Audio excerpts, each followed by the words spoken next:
Hi, I'm Max Keiser. This is the Keiser Report. Stacy? Right. Well, Max, you know what? Two things I want to point out. Our guest in the second half, Michael Hudson, he was right. Debts that can't be repaid won't be repaid. And secondly, you were right over the past few years of Keiser Report, where you said that the Fed is causing deflation through all of their money printing and their negative interest rates, ever driving interest rates down. The headline reads, "The rich get richer and rates go lower." Maybe it's not about demographics after all. So this is a Financial Times piece, and it's looking at a recent report that I guess came out the same week as Jackson Hole, the virtual Jackson Hole. And what they find is that the argument used in the mainstream media normally is that this wealth gap is caused by the boomers, right? That they have all the wealth. But what in fact the data shows from the Fed's own data is that it's actually just the very, very wealthiest, even higher than the top 1%, are gathering all the gains from the past 20, 30, 40 years of growth. Yeah, that's right. The top 1/10 of 1% are capturing almost all the gains, and that trend accelerating over the past 20 or 30 years. And the nomenclature used that the Fed is fighting deflation by money printing, as we've been saying now for a long time, is actually the exact opposite. They're causing deflation. So in this case, to understand what deflation means in this context, it would be societal collapse. Because when you allow for the top 1/10 of 1% to simply move trillions from the public economy, the publicly owned economy, into their private pockets, you are fostering societal collapse, and that is for sure deflationary. When a society collapses, you can definitely call that deflation.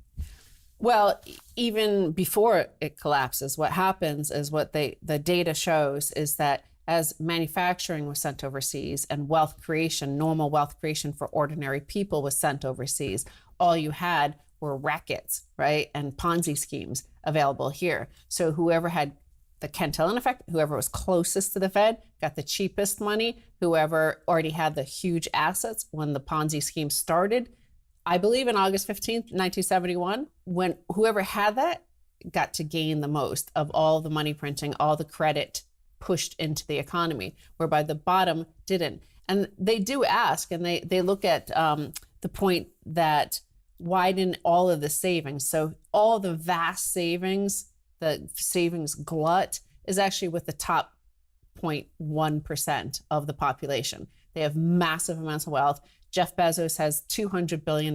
His ex-wife has like 65, 75 billion. She can't give it away fast enough, right?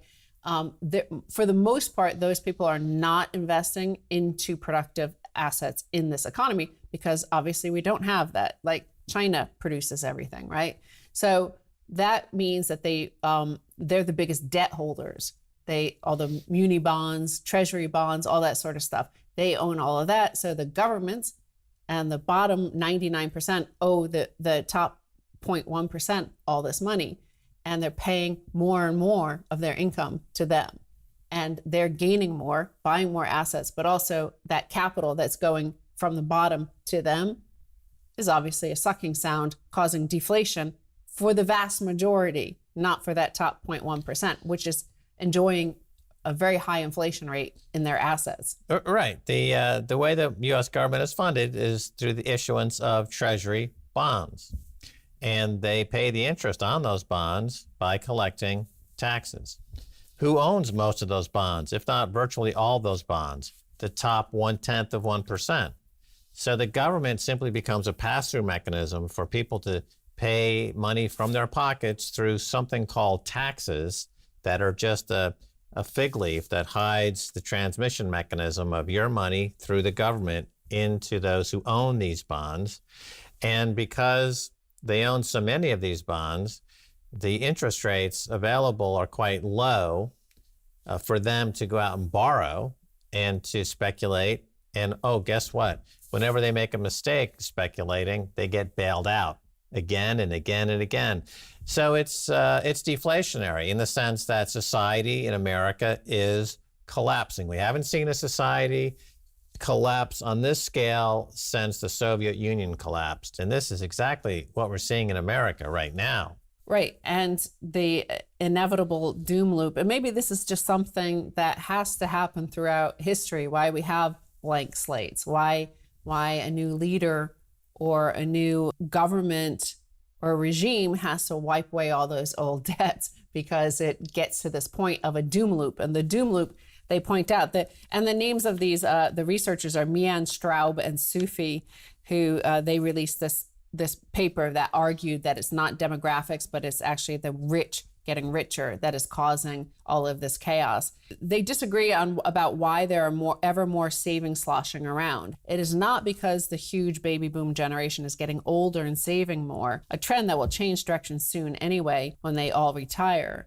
Rather, it's because a larger and larger slice of national income is going to the top decile of earners. Because a person can only consume so much, the wealthy few tend to save much of this income rather than spend it. This pushes rates down directly when those savings are invested, driving asset prices up and yields down, and indirectly by sapping aggregate demand. So there's the deflation they're causing.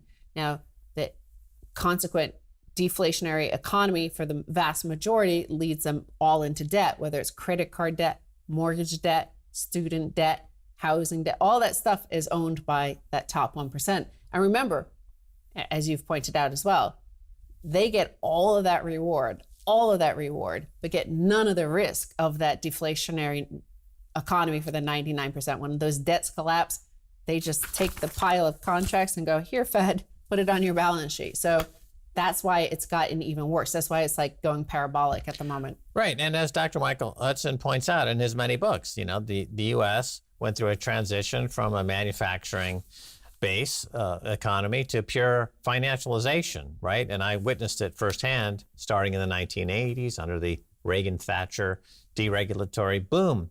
And so now we have a rentier economy. That's 99% of the U.S. economy is the top 1/10 of 1%.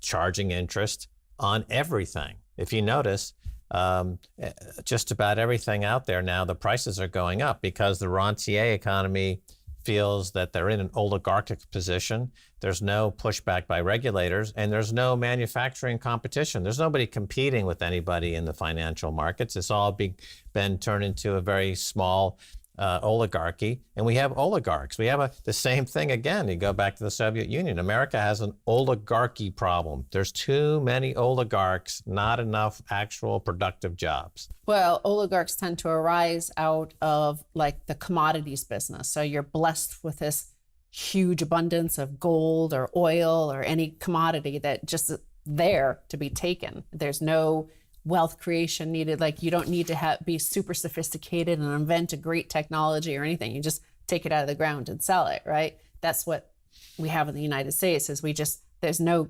amazing technology beyond the printing press, which was invented very long ago. It's not something new, and it doesn't add any productivity or GDP growth for real GDP growth to the economy.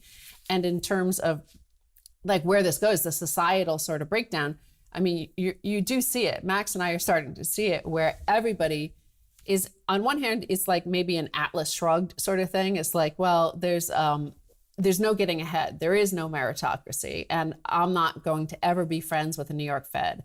I'm not going to be friends with John Williams. He's not going to give me free money. So I might as well just stay at home, eat bonbons, and watch Keiser Report. Like there's a sort of sense of that, and you see it at all the retail jobs in the retail sector. If you have to go to the supermarket, if you have to use the pharmacy, you'll notice that there are no workers there, and it's total chaos and ramshackle supplies, empty shelves, all that stuff like you talk about what happened at the end of the Soviet Union.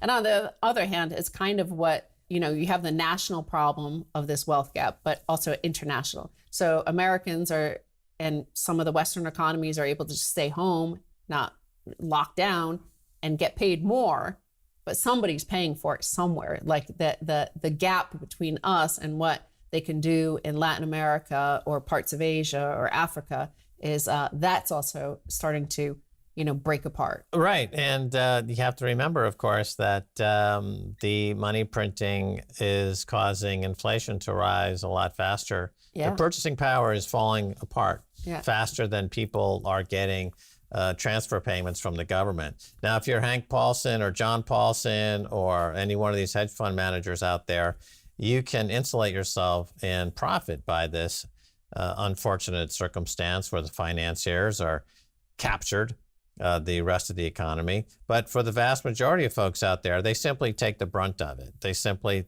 have a quality of life adjustment down, and they're getting angrier and angrier.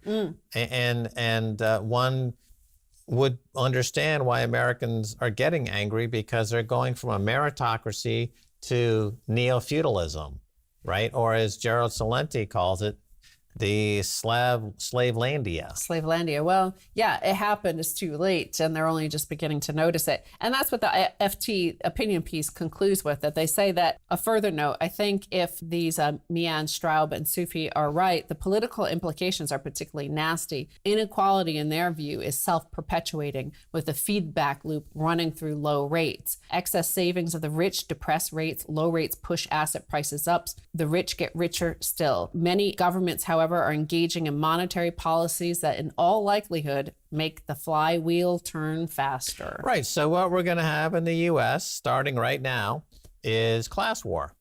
And we've lived in Europe. We lived in the U.K. U.K. is mired in class war, and that's unmistakable. And it's pernicious and it's ugly. And look at what they say on the news, the cable news. They're part of the top 1%, obviously. Rachel Maddow, for example, is making $30 million a year for one show a week, right? So that puts you in the top 1%. What they keep on saying is the Fed needs to keep printing to help the poor, to help the poor, to help the poor. We're just doing it for you. It hurts us more than it hurts you. So that's the propaganda to continue this policy that the data shows is causing the strife. Exactly. Well, we're going to take a break. And when we come back, Dr. Michael Hudson, don't go away.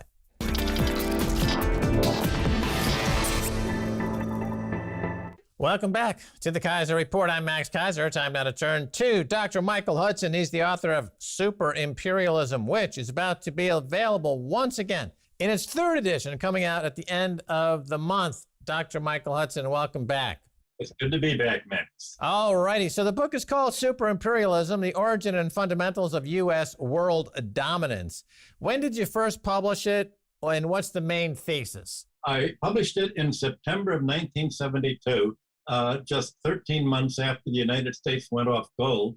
And at that time, people were wringing their hands and saying, oh, now that the U.S. has lost gold, it's lost its ability to control other countries. And I pointed out that once countries and central banks didn't have gold anymore to cash in the U.S. balance of payments deficit, which was entirely military, there was nothing they could do to save foreign reserves but buy U.S. Treasury securities. And my argument was that replacing gold with U.S. Treasury securities meant that other countries kept their international reserves by financing the U.S. military balance of payments deficit. Because all throughout the 1950s and 1960s and into the 70s, the entire U.S. balance of payments deficit was a result of the war in Southeast Asia and elsewhere around the world. The private sector was exactly in balance. So when people talked about the dollar glut, this was the dollar glut coming out from military spending abroad. Well, I wrote the book thinking that, well, this will create be supported by socialists and the left to de-dollarize and resist the dollars. But immediately upon publishing the book, within a month, Herman Kahn asked me to join the Hudson Institute, and the Defense Department gave the Institute an $85,000 grant, much more than I got for the book, for me to explain to them how imperialism worked. And Herman Kahn said that I'd explained how American monetary imperialism was running rings around British colonial imperialism and was the biggest ripoff in history. And instead of the book being spurring a reaction of foreign countries not to accept the dollars, it became a how to do it book for the Defense Department, the CIA. I was brought up to the White House to meet with the Treasury secretaries, President, everybody, and they said, gee, now that we're off gold, who would have thought that leaving no alternative to gold forces other countries to buy US dollars with all of the dollar inflows. So the more we spend abroad, whether on military spending or to buy up their industry, all this money's recycled. And actually, it's the balance of payments deficit that's financing the domestic budget deficit as foreign countries buy US Treasury securities because they don't buy corporate stocks and corporate bonds, at least not at that time. So this was an explanation of how the US used the International Monetary Fund to control and impoverish other countries and make debtor countries dependent on US foreign policy. It showed how the World Bank fought against other countries becoming independent in their own food and had to rely on US agriculture. It showed how US control of the World Trade Organization was designed to break into foreign markets. And especially it traced how the United States had essentially set out during World War II to destroy England as a rival imperialist power and had taken over the British Empire by basically using debt leverage over it, like it later used debt leverage against third world countries. We just heard reports recently that the U.S., upon evacuating Kabul, left behind $85 billion worth of U.S. taxpayer weapons. Put this into context for us, because it sounds like what you're talking about here. Since 1971, when America went off the gold standard, you wrote your book, Super Imperialism, in 1972. You're talking about foreign exchange rates and its relation to the military.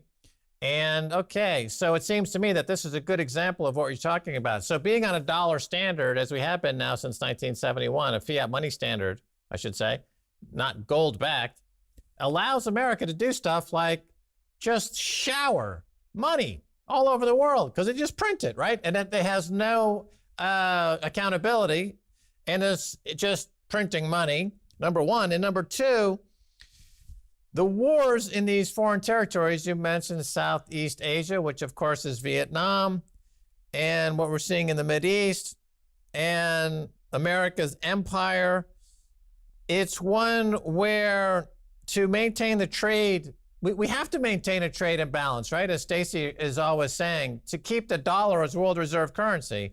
So you're suggesting, of course, that this is why we have so many wars and so many military bases. So is it too far to say that the U.S. dollar is all based on war since 1971 for sure? Well, the U.S. trade balance is not anywhere near as bad as it's reported. For instance, when we import oil, that looks as if it's a big problem in the trade balance, but hardly any of the money we pay for oil is actually paid to foreign countries. Only 10% of what America pays for oil ends up being paid abroad because it's paid, all of the oil is imported from American oil companies. And this money that we pay the oil companies really never leaves this country. It's profits, it's rent, it's machinery that we use to produce the oil. So the trade balance and the investment balance isn't really a problem. Almost the entire problem with the American balance of payments, like the budget deficit, is military spending. Well, regarding your question about Afghanistan, that was supposed to have cost $2 trillion. Hardly any of this was given to Afghanistan. It was all spent in the United States. So basically, the cause of all of that is the military-industrial complex. And the military-industrial complex basically operates on a cost-plus basis. In other words, it maximizes the cost of the weapons it produces, like the F-35, and gets the markup on how much it's able to spend. So the military-industrial complex basically told the government two things. We need to make our profits and employ labor by building these weapons. You have a choice. You can either drop them into the Pacific Ocean, or you can drop them into Afghanistan. So we dropped the weapons into Afghanistan. And as far as the military is concerned, okay, we've already spent the money on the weapons. We've given the profits to Raytheon and Boeing and the other companies, U.S. companies. So it doesn't matter what happens to them. So they've left them in Afghanistan, and who knows what Afghanistan's going to use them for. It certainly is not going to use the airplanes or helicopters to attack the United States. The U.S. doesn't care. All it cared is that it paid the campaign contributors, the military, for these weapons, and it's sort of a circular flow between the U.S. government and the military producers in all of this, and to the contractors and to all of the generals who got rich off all of this. So you make the point that 90% of that $2.2 trillion for the Afghanistan war stayed essentially in the U.S. And so the money is printed and it's basically gifted to the military industrial complex, the defense contractors, et cetera.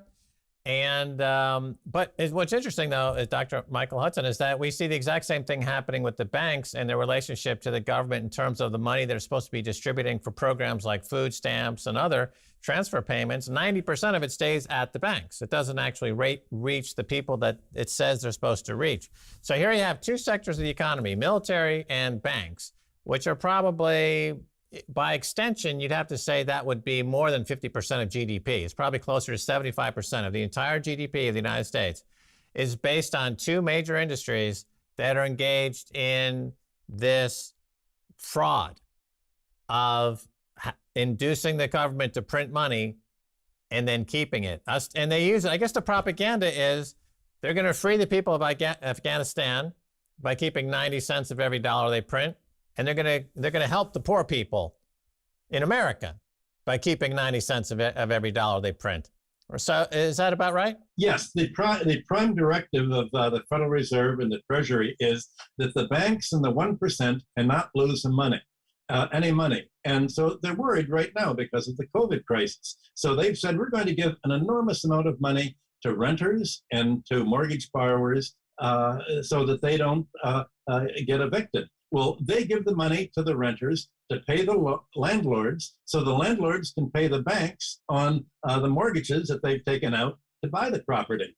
And essentially, it's a circular flow by way of the renters and by way of the families that have borrowed to take out a mortgage and buy a home but can't pay because of the COVID. All this money that's being given to help homeowners and renters is paid, all ends up getting paid right to the banks. So the renters and the homeowners are simply intermediaries for the Federal Reserve to transfer money to the banks to make sure that the banks don't lose any money on the mortgage loans, which take up about 80% of bank lending in the United States. All right, I want to talk about your book, Super Imperialism, and now it's coming out in the third edition soon. It's a classic, but it's a great book. So you write, quote, in 1949, the United States held 3/4 of the world's gold. By 1960, it had become a debtor nation. And yet, the United States has built history's most powerful and affluent empire. Okay, how did they do that? That's exactly the point. How is it that the United States can rule as a creditor against third world countries that owe American bondholders, and yet control Europe and other countries by being a debtor? It controls them by saying, well, all of your foreign reserves are now held in the United States. For instance, Venezuela held U.S. gold in the United States and reserves. The United States simply grabbed it. And it's doing the same with Afghanistan. Afghanistan had almost $1 trillion in reserves. The United States said, well, we don't like you, so we're going to grab all of your reserves, and now you can't have it. And the United States can tell other countries, it can tell Europe, Japan, China, other countries, any holdings you have that go through the U.S. banking system, we can grab anytime. And we can grab it through your SWIFT settlement system. And that's finally leading China, Russia, Iran, and other countries to de-dollarize. They say, now that we used to hold our money in dollars because they were as good as gold, but now they're not as good as gold. And so China, Russia, and other countries instead are buying gold and keeping it at home, not like Venezuela did and keep it in the Bank of England that grabbed it and gave it to the Americans. They're keeping it their way. And so you're seeing the world fracturing between a dollar area and a de-dollarized area. The dollar area will be shrinking. The United States set up Europe so that Europe cannot run a budget deficit, Keynesian style. So without running a budget deficit, there aren't euro securities for people to buy. All right, So, we're going to cut it off there. We're going to pick it up on a second segment. Dr. Michael Hudson, thanks for being on Keiser Report. Good to be here. And that's going to do it for this edition of Keiser Report with me, Max Keiser, and Stacy Herbert. I want to thank our guest, Dr. Michael Hudson. Until next time, bye, y'all.